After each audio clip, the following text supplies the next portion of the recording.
caught in the crossfire. It's caught in the crossfire.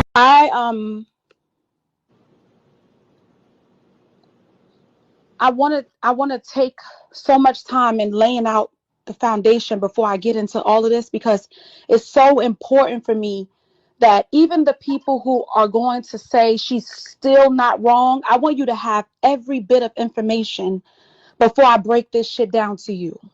Okay? Now, having all the facts laid out,